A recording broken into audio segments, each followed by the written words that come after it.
We got to change that promo. I am not that guy anymore. That's crazy. You know what? Honestly, you gotta stay on the path, and then we're gonna change it. Yeah, exactly. You know what? You're 1 or 2 bad weeks from slipping back into the abyss. I don't want to slip. That was really. Well, you know what? I could have done. Teddy, the motivational speaker, by the way. Hey, Usually it's me saying that. I still like the deep dish in Chicago. Yeah, well, no, I think you had a donut a couple weeks ago. Yeah, but you Still don't good. go to Chicago and not eat deep dish, though. Exactly. You know what? You had to do it. I learned a long time ago. Weddings and vacation, you just punt on that stuff and you just go. Yeah. You were thinking about a specific burger chain recently. Yeah. What? Oh, just one that's in the news recently for a ridiculous reason. Who cares? I mean, it in and out. People just get up in uproar about things that really don't concern them on a day-to-day basis. We're just in a society right now. But We're totally off the rails, Back to guys. the football. Back to football, ladies and gentlemen. I'm sorry. I'm Trevor Horn. Welcome back. This is our preview and prediction segment. We're going to go for the next half hour. I've got Josh Bennett. I got John Mettus. I got Teddy Feinberg. And we're going to roll right through this. We got a ton of football games. It's an incredible week when you think about you got teams like Bakersfield High heading down to Paramount and South Central LA. Bakersfield Christian is going 4 hours, 5 hours, probably 6 or 7 hours in a bus out to Vegas to play Faith Lutheran. Garces and Stockdale are both going out to Central Coast to go check out the new members of the Central Section. And then Centennial's heading up to play a Golden Valley team for the second week in a row. This time they're heading up to Merced. So you've got a bunch of teams from Bakersfield that are going out of the section or out of the valley portion of the county to go play football. So it's really interesting to see how they do against the rest of the state and West Coast when you think about they're going out to Las Vegas. So let's get right into it. There is a football game tonight. Cal City is there you go. Cal City's going down to Oro Grande. I'm guessing it's somewhere near Riverside, I would presume, since it is Riverside Prep. So Cal City able to put up some points, scored 14 points in a 34-14 loss to Lindsay, and then lost 54-36 to Taft. But the defense for the Ravens hasn't done much. So, but I still don't think Riverside Prep has a chance to beat them. I've got Cal City winning this one, 34-20. Josh, you're pretty close on that prediction. 34-17, same reasons basically. Okay. Guys. Yeah. Yep. I'm good with it, guys. Cool. Good call. All right, let's move on. Hey, by the way, Josh and I tied last week. We both went 15-7, but somehow on our pick six, on our expert pick six, if you guys aren't doing this, you should do it. Go to our website. Beat us. Come on, it's not that hard. Just beat us. Well, I just want to throw a caveat out there about the weekly picks. Bennett's up a game in the season standings. I know. One game. Yeah, just you got me on one game. I'm last of the experts, though. See you, Bennett. And we didn't really differ all that much this week. We really didn't. So again, and who's ahead of Bennett? Anyway, so let's go through the 8-man games really quickly. 2 of them, Desert playing Villanova Prep. I've got Desert winning 49-47. Sure, why not a shootout in 8-man, right? Yeah, 38-28 Desert. Okay. And then also Fraser Mountain is at home. They play Cayuma Valley. I've got Cayuma Valley winning this one 41-33. 38-14 Cayuma. There you go. Okay, 8-man out of the way. Thank you very much. Okay, let's move on to the 11-man games, starting with Burroughs. They're at home against Knight out of Palmdale, and I'm telling you, this is a bummer. Burroughs was such a great football team last season, and then they graduated like 30 kids, and they can't even score a point yet. Are they been outscored 95 zip? Yes. Yeah, that's rough. Yeah, they have, and it's a bummer because that is literally one town, one school. Those seniors last year have been playing together since they were like 8 years old, and they all graduated, and now. So okay, well they turn it around this week or no? No. Okay. They get on the score. Yeah. They get on the scoreboard, That's big. but they don't win. I have Knight winning 27-13. Yep, they'll score. They won't win. 35-7 Knight. Yep. All right, moving on.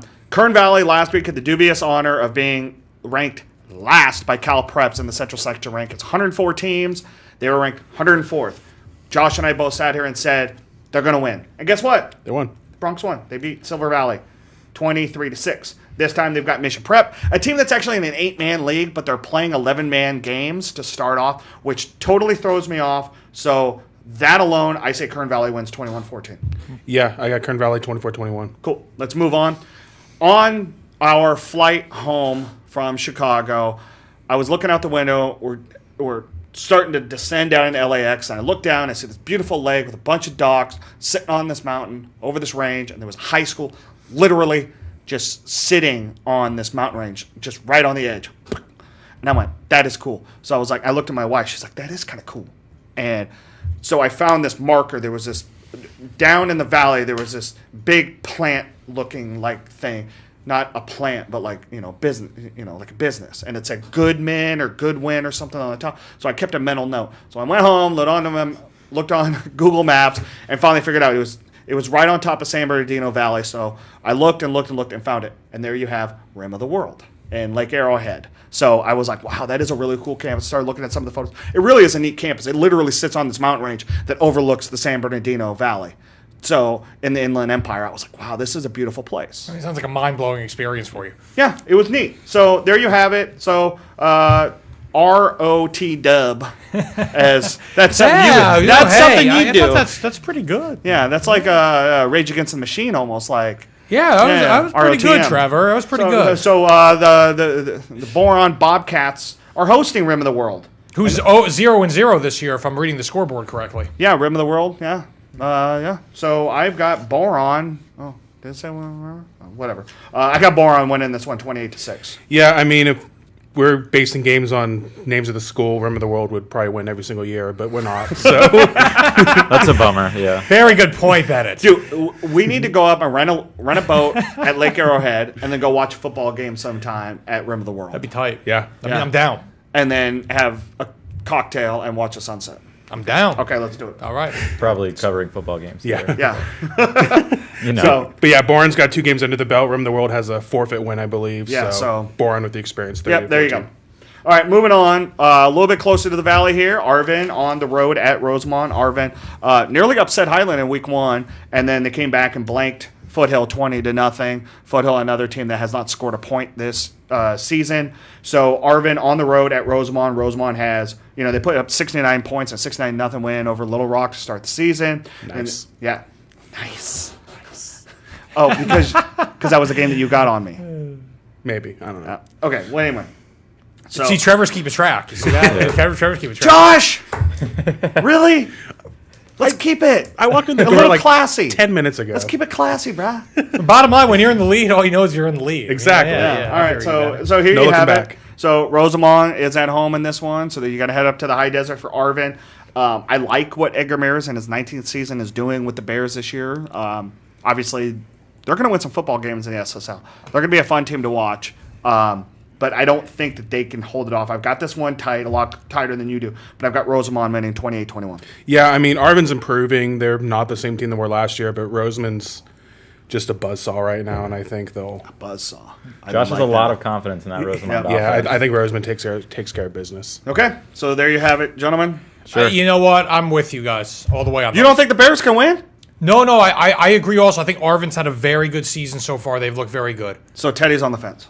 No, but I'm going Rosamond. You guys both went He's Rosamond, right? non-confrontational. I'm going Rosamond. He's the sports editor. I'm going Rosamond. All right, so let's move on. McFarland, they're at home. They're 2-0, much like last year.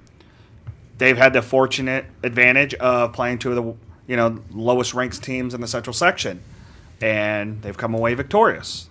So So Coalinga comes in, a team 0-2. I just went off the rails there for a second. The Horn Frogs. Horn Toads? Horn Frogs. Horn Frogs. Coalinga?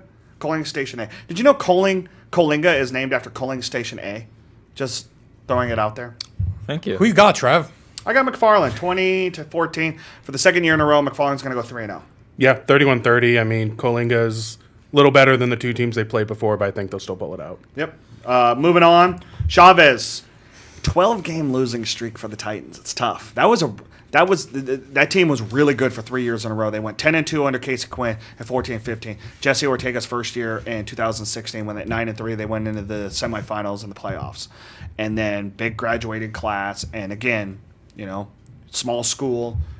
They just got kind of decimated by just on pure numbers, and so they haven't won a game since 2016. So here they are going into up to Liberty.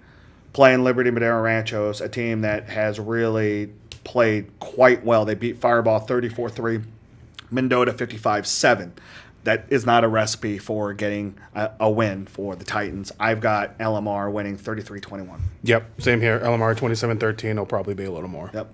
Wasco is at home. They've got Madera South. So here you have Chad Martinez in his first full year as a head coach at Wasco going up against Matt Johnson, who's one of the most decorated recent coaches in Central Section.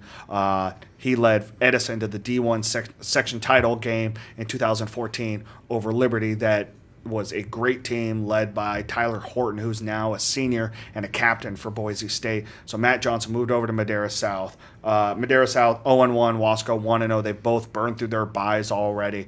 And I think that Wasco, with a week off, can prepare for the Stallions, and I've got Wasco winning this one 27-20. Yeah, I mean, like you said, they both come off bye weeks, so I think it'll be a cleaner game.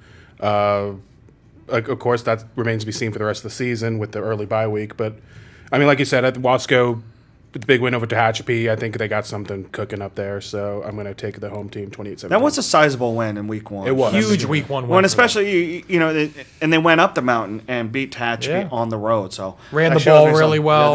So it'll be interesting to see what they can do, and I think that they're going to pull this one out. Moving on, West, after losing in the opening week to Mission Oak out of Tulare, a team that didn't win a game last season, came back and behind LJ Lalau's 235 yards of 3 touchdowns, beat the Blades 27-12 last week. Foothill, like I said, has not scored a point yet in the first 2 games of the season.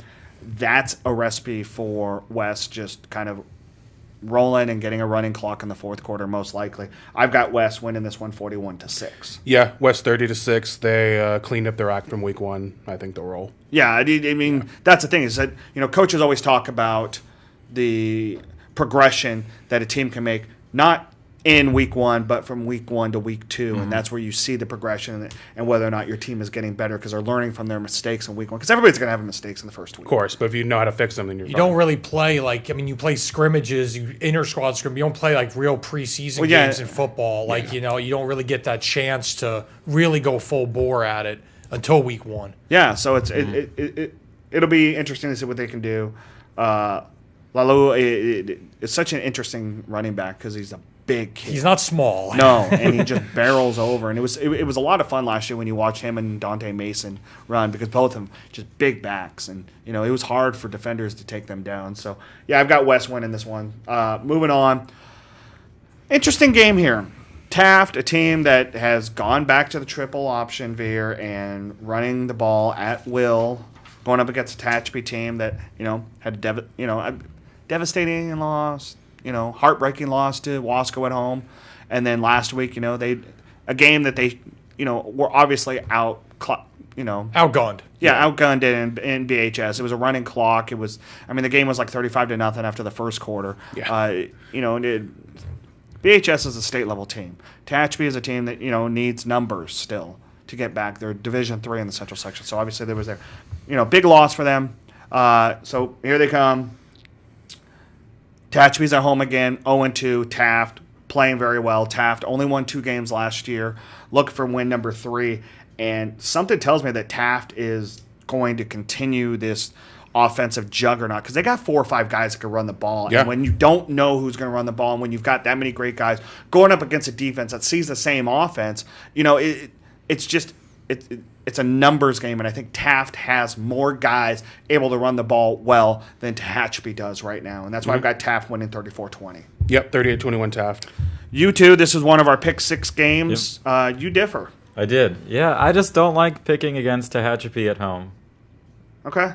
Which didn't work out so well before. Yeah, I got to pick something different, so I took some chances this week. Fair. Yeah, I like them at home too. Get their first win of the year. I think that Trevor and Josh are both wrong. Okay. All right. Doug DeGear will enjoy hearing that from you two gentlemen. Moving on, next one, East Delano. We saw the highlights earlier in the show with Delano it was ugly against South at home. Nothing went right. South won just via the pass, the run. Trevor, you were at that game. Yeah, it was. I was just sitting there and I was like, Delano could do nothing right in that game, and everything literally bounced South's way. Block punt, ball hits the field once. Caleb Peebles picks it up, takes it in. Or, no, he's the one that blocked the punt. And, then he returned an interception. I mean, there was like a pitch that was just picked off and taken back. Another fumble picked up, taken right back. I mean, they were just South had a day with them. Well, a good win for them coming. Again, they lost week one. They improved. So go ahead. I just wanted to say it was a good W for them. Yep. And so here's an East team that blanked Golden Valley 4-0 in the season opener, and then last week lost 27-12 to South. So who bounces back the best? And I think East does. Chad Grider's a great coach. Well, so is Mario Ambundas, a former BC lineman over at Delano. I think the Blades, being at home, actually were able to get some points on the board early against West. I think the Blades hold on this one. I have a low-scoring affair, 19-14 East. Home opener for them. Yep. Yeah, I agree. East 28-21. East. I like East in their home opener. Okay. We just talked about South, just manhandling Delano last week, going up against a Golden Valley team that doesn't really have numbers. I mean, last week, they elected for a running clock in the second quarter. They stopped playing games with 1:40 left in the second quarter and at the end of the game because it was just completely out of hand against Centennial last week. It's a tough run for Josh Bacher in his first year head coach at Golden Valley. The numbers aren't there for them. And I don't know where this season trajectory is going to go for them. I really don't. You don't like to see anybody have to deal with stuff like that, but it looks like Golden Valley has a down year. The numbers aren't there. South doesn't have the numbers either. They had like 24 dudes on roster last week, but they've got great football players. They always do. Kerry Mills is a great coach, and I'm not saying Josh Bacher isn't or isn't going to be. I just don't think it's there this year.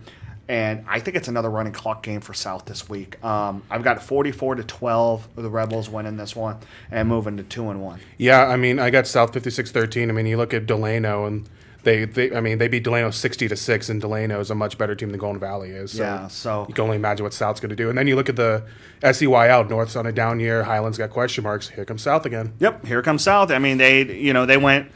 First 3 years in the league, they went 4-0, and then last year they shared the league title with Highland and North, and is South back at the top? Looks like it so far. Yep, exactly. So, gentlemen, it's not Golden Valley's season. No. Yeah, I hate to say you just can't pick Golden Valley here. Hopefully they get better as the year goes on. You got to go South. Yep. All right, let's move on. I like this game a lot. This game intrigues the heck out of me.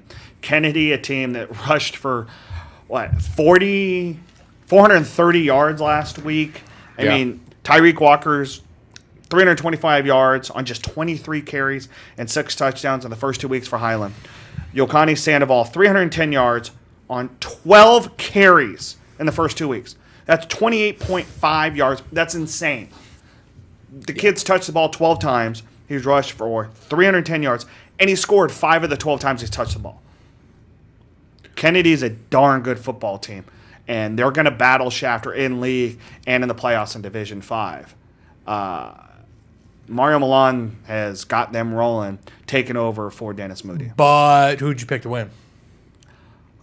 Highland, a team that nearly lost to Arvin in week 1 because of penalties, played Shafter tough last week but lost.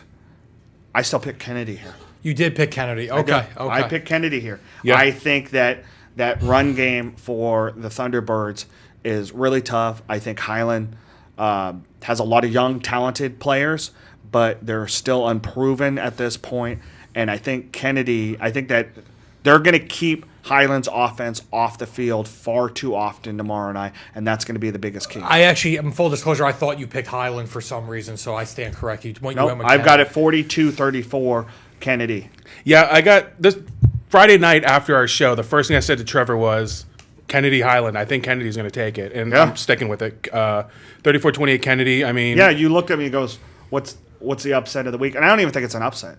Not anymore, but I mean at the time, but you look at Kennedy. Yeah, they ran the ball a lot against Foothill and Miramonte. That's not the toughest competition, but I think this will be more similar to the Highland Shafter game. It's a huge test. It absolutely.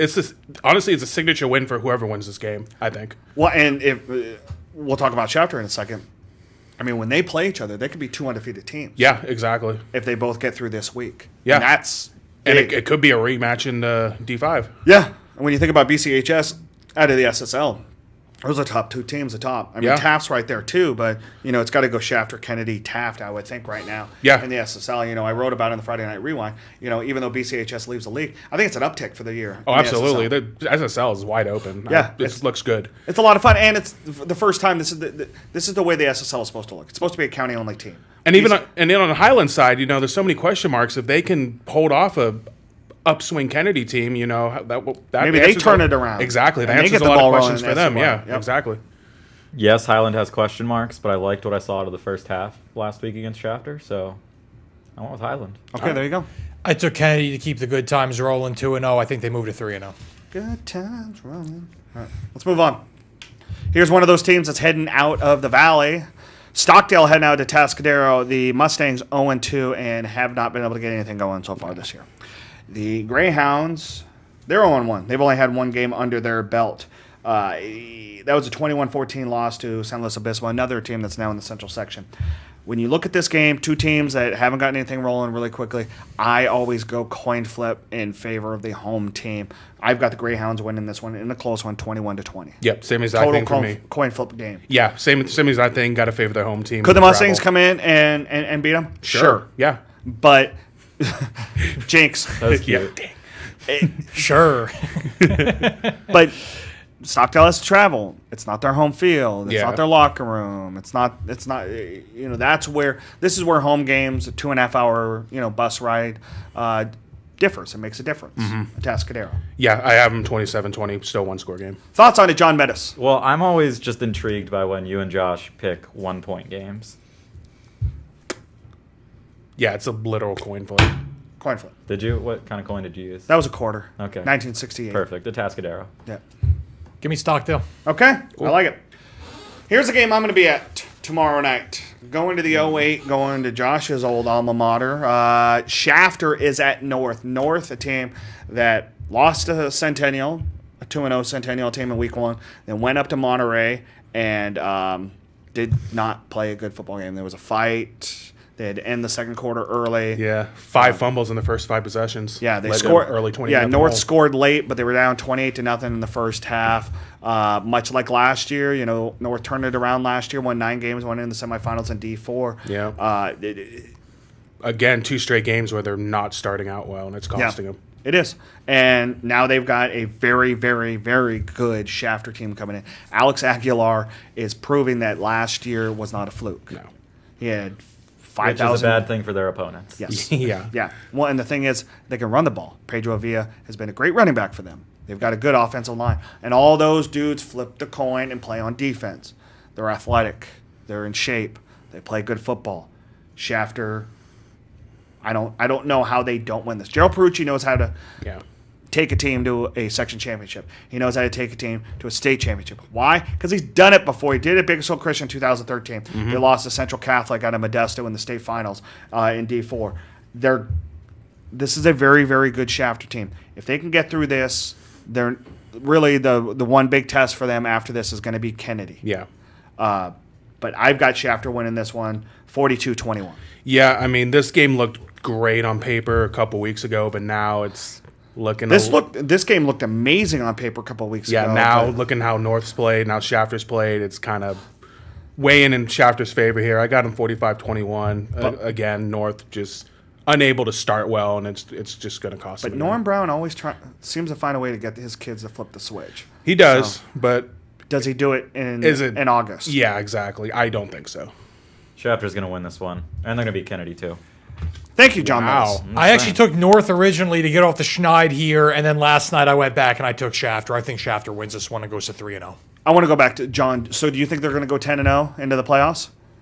Yes. First time since Ridgeview in 2015. I think they will, I know too. it's something that we've kept talking about, and it's early to predict anything like that, but I think they will, too.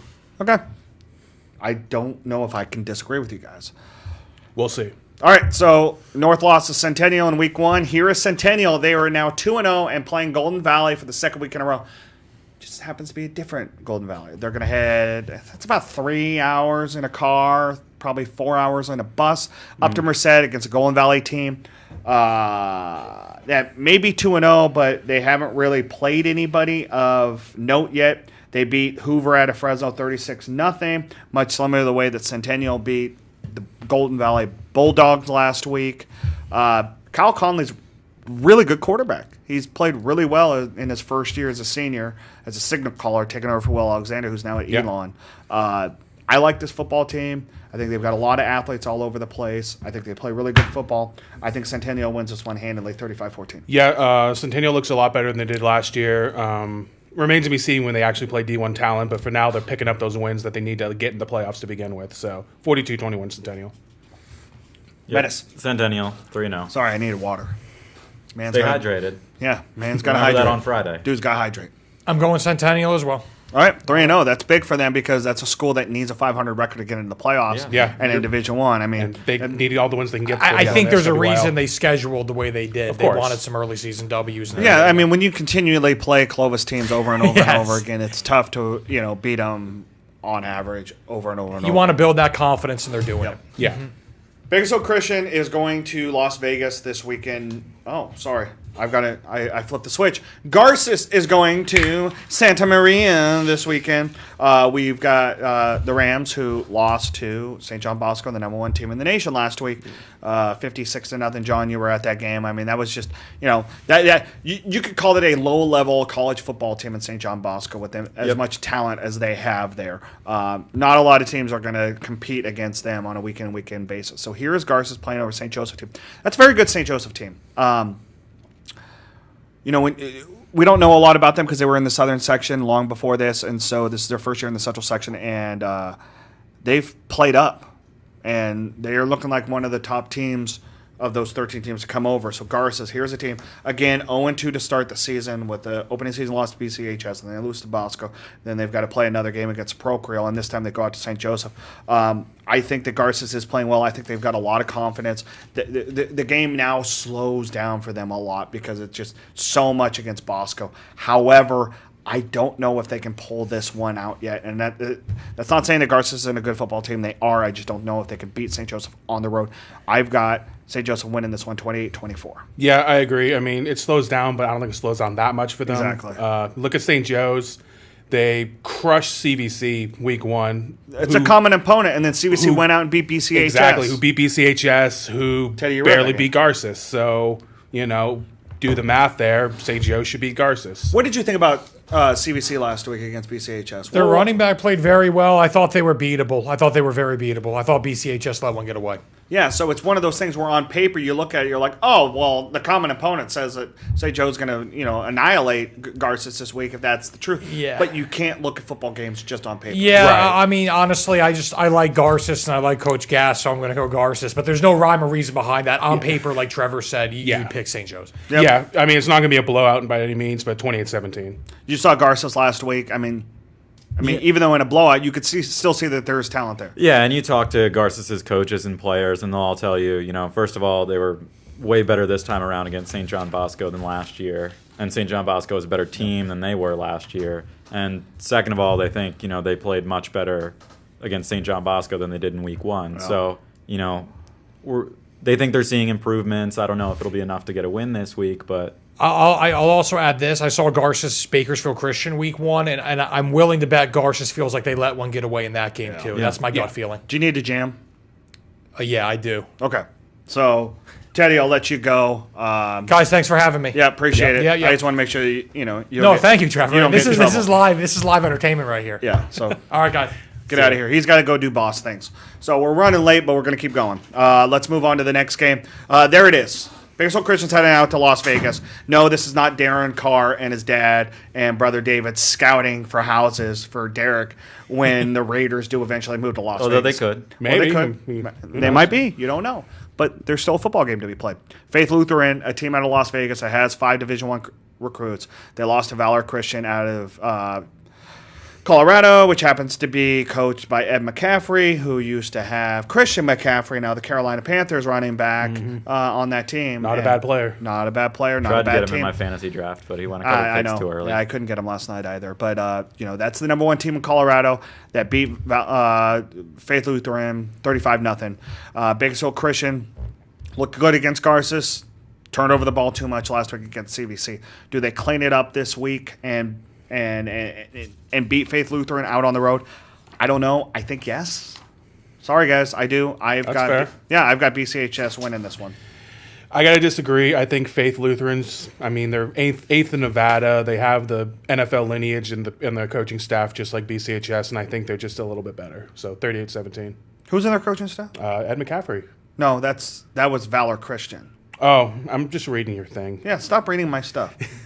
I write too much. You should know not to read anything that Trevor writes. Don't tell people that, fool. What's your thoughts? As I say that, I'm going to agree with Trevor and pick BCHS. Yay! Let's move on. So I read what Trevor writes, obviously. Yes, you do. Let's move on. Ridgeview did not look good last week against Liberty. Frontier did not look good last week against... Till the fourth quarter. Till the fourth. Yeah. Yeah, against Paso Robles. Mm-hmm.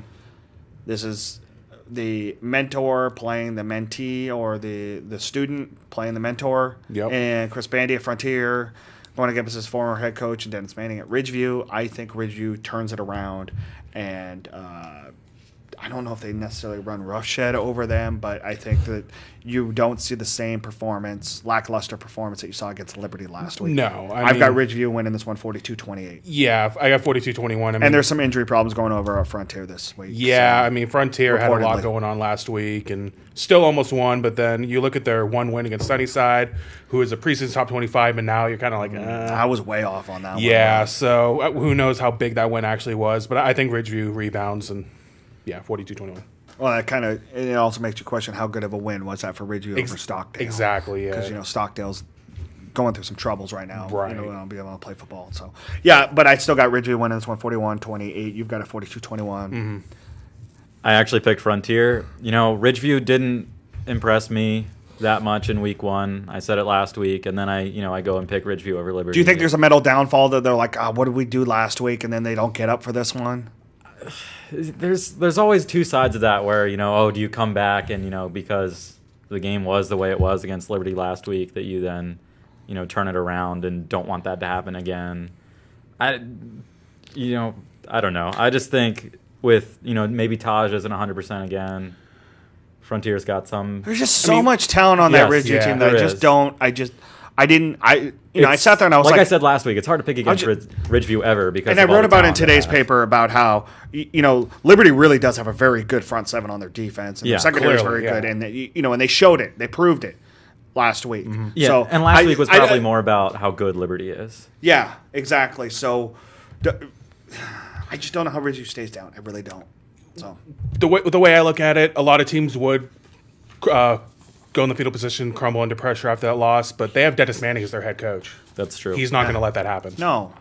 Especially he doesn't want to lose to Bandy 2 years in a row after Bandy leaves after 9 years as his top assistant. All right, moving on. Independence, upstart team. Love what Tyler Schauhabel has done with the Falcons this year. They've played incredible, running the ball well, throwing the ball well. They beat up on South. They beat South in a barn burner of 53-49. And last week, they shut out. Yeah, 47-0. Yeah, shut them out last week over Selma, a team that played for a state playoff game, hosted BCHS just 2 years ago in a state playoff game. Yeah, just totally got blanked last week. But Royal Grande, like BHS and Liberty, they went down and played Helix out of La Mesa down in San Diego region, and that's a top 20 ranked team in the state that they played. So I don't look at a 35-7 loss really as a big indicator on whether or not that's a good football team or not, because they are. That's a tough game, yeah. And a Royal Grande is always tough. They're always good. And I just think that they're just a little bit better. And I think Independence is going to do a lot of great things. I think they're going to battle in D3. They're going to battle in the SYL for a league title this year.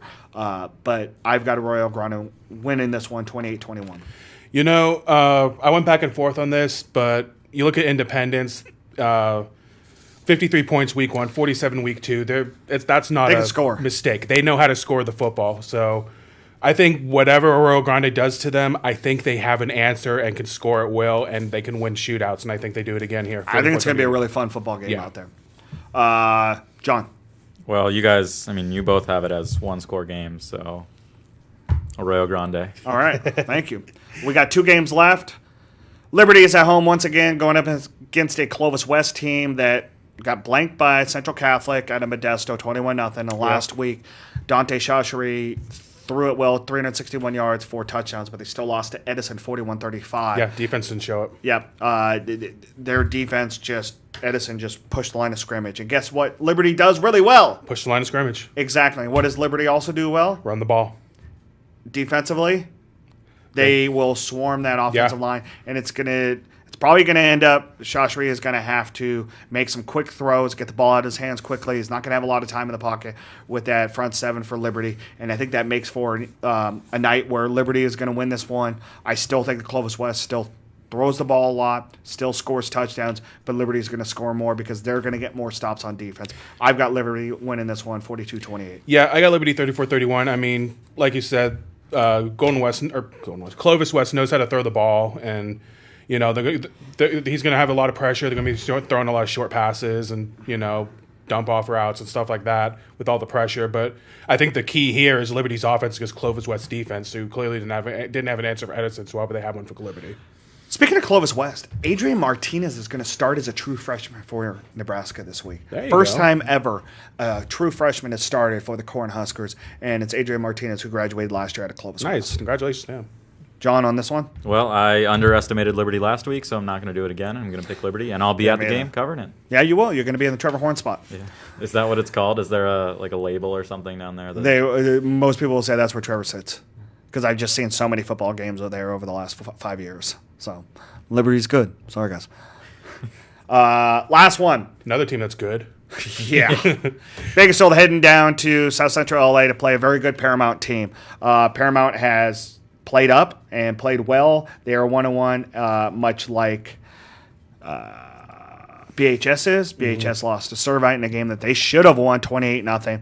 And then it was Isaac Jernigan who had 3 touchdowns, running the ball, interception, and the opening kickoff. On the first half. We made that mistake. We apologize. It was not his older brother Isaiah, who's a great football player in his own right, but it was Isaac Jernigan who he gets bragging rights in the house for the week. Oh yeah, definitely. And he is allowed to call me out on Twitter, but I'm allowed to go back and tell him yesterday in person, stop yourself. No, I didn't. I like Isaac. I think that's a great football team. BHS only threw the ball once last week, and I really thought that was something that Paul Gola had told me. He's like, we got to get Carl Jones some reps. We got to get them comfortable throwing the ball. But when you just explode over a Tehachapi team, it's not fair as a head coach to throw against a team that just is that you're just overmatching. You don't need to. You don't need to. So Cameron Williams went 1 for 1 for 6 yards, threw it to Carl Jones, and that was it. That's all they needed. Yeah. So this week they'll need to. They need to throw this week, and so it'll be really interesting to see what the pass game can do. But yeah, because you look at their game against Servite, pick 6 that pretty much swung the game in Servite's favor. So pass game going to be better this week. But then I saw BHS scrimmage against a very, very good Tulare Union team. Mm-hmm. The first team offense did not allow Tulare Union's team to score in that scrimmage. They did not give up a touchdown defensively against Servite, and then the first string didn't give up a touchdown against Tehachapi. Tehachapi scored late in the fourth quarter. So this is still a BHS first string defense that has not given up a touchdown. Yeah, and Paramount can throw. Yeah, and they've got a big receiver. But this is the game that we finally see just how good that secondary. Yeah, with Carl Jones, D1 secondary. Yeah, Isaac and Isaiah Jernigan with Cam Williams, who's going to UW. Carl's going to Colorado. Yep. Isaac Jernigan is probably going to play somewhere in the Pac-12. Mm-hmm. Isaiah Jernigan is going to go somewhere in the in the Big Sky or Big West. So Big West is not a football program conference anymore. But those were all D1 football players. The first real test. Oh, not really, but it's. They're better than Servite. Let's just but BHS, they're a team that they can ride this defense into December if they wanted to. They don't need to score. They can, but they don't need to score. They can win, 10-0, 17-0 because their defense is not going to allow anything to happen. Yeah, it's pretty incredible. I've got BHS winning this one 35-14. Hey, Josh, what'd you pick? I picked BHS 35-14. Get out of my head, fool. All right. The Drillers, 35-14. Okay.